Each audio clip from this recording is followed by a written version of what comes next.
Welcome. This is Indiana BigFoot Research Organization. We're having our annual camp out. This is 2015, and we're talking with a number of people tonight. We want to start off with Vince and Edie with the Indiana BigFoot Research Organization and some of their experiences that they've had here just recently. You want to tell us about that, Edie? Okay, well, we've had quite a few experiences, but the one that sticks out most in our minds is the one that was most recent. We were, oh gosh, there was a bunch of us back at the campsite. We'd all kind of hung around and chit-chatted all evening, goofed off, and everybody else left except for my husband and myself and Shane. And, you know, we'd been hearing howls and everything going around the ridge behind us. And so we thought, well, you know, it's starting to quiet down and everything. Started to walk back up because this is when the overflow camp site was closed. So we had to park at the road and walk all the way down.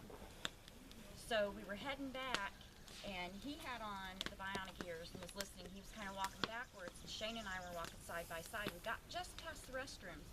Every time he'd hear a howl with his back to us, he'd be pointing like, "Did you guys hear that? Did you guys hear that?" And then all of a sudden, we hear this howl that is not 20, 30 feet from us, right by the bathrooms. And I was like this, I looked at Shane, his eyes got big, and we just started running. And so Shane is actually digging in his pocket trying to get his keys and his remote starter to start his car. He turns around to say, "Hey, did you guys hear that?" And they were gone. They left you. All he sees They just left you down there, didn't Scared me. is flashlights at the bottoms of our shoes.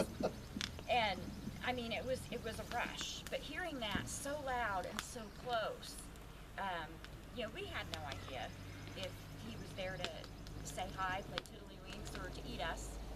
So we ran on. I got in the car. Shane went ahead and left. We sat there for a few minutes, and then he realized that he'd left the voice recorders behind. It was fantastic. I'm not going down there though. So he went ahead. We turned the headlights on. He went all the way back. Yeah. I did it. I couldn't do it. And I then- wouldn't have done it. I'm sorry. I would not went Well, back she down told me after- to run down there and run Yeah. back. I'm not going to run. I want to walk. Because if I need to run, I want to be really rested. So I don't want to already be tired and have to run and walk. So he goes all the way back, and he gets both the recorders. He heard a couple of, you know, tree branches being stepped on, little, you know, little snaps and stuff like that, but nothing huge. So we get home. It's probably what, 4 o'clock in the morning, Yeah. something like that. We go ahead and hook this up and take this sound, upload it to the computer, and start listening, and we are both completely floored. I mean, the first howl that we heard was the one that startled us because it was so close and it was so loud, and it was this, you know, really loud woo. But then right after that is what we didn't hear because the wind in our ears and our hearts beating so fast is this squatch went into this big, long conversation. He just started talking. And, you know, his voice pitch was up and down. It was like, ah, rah, rah, rah, and he just kept talking. And it almost sounded like he didn't want us to leave. I mean, it was the strangest thing I had ever heard. We listened to it over and over and over. I don't even think we tried to get to sleep till 5:30, 6 o'clock. The best part of it, amazing. the recorder that recorded the vocal was the recorder sitting furthest away. And so he was probably a whole lot closer to us than what we realized. And from here on out, I always said, after hearing that, he didn't sound like he wanted to scare us or hurt us. It literally sounded like he didn't want us to go.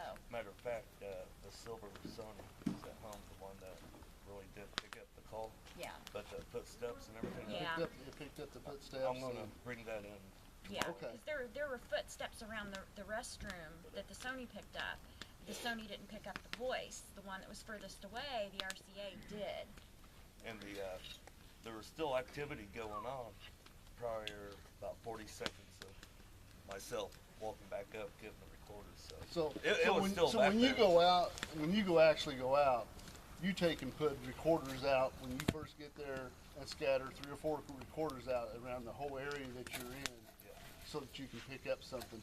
Yeah, and Well, whenever, start them off at the same time, so be Yeah. pretty much, synchronized. Yeah, Yeah. synchronize everything up. and then whenever we hear something, like when the howls start or we hear tree knocks or whatnot, he'll go ahead and look at the time on the recorder and either, write it down, make a note of it so we Yeah. can go back and check where that is. So those things, but that recording alone, I think it was Aaron Browder had referred me to somebody through the National BFRO and said, send that clip to him. He said, here's his email address. So I was kind of excited, and send it in to him, and he sent it back. He said, I listened to thousands of recordings, thousands. And he said that was definitely Sasquatch, and there is no doubt that that was the language. He said, actually, when you hear him, and you'll hear in the recording, that when his voice falls off at the end, you hear this oomph, and it's a single word, and he said that they have learned that particular word is used for human. And he said it's almost always when they have been in the woods watching for a while. So he'd been there for a while watching us, and that's why I still tend to think that he didn't want us to So go. interesting. So if you would like to get a hold of us sometime, look us up on Facebook, look us up on our website, the Indiana BigFoot Research Organization, and get a hold of us. Tell us your story. Thanks a lot for watching.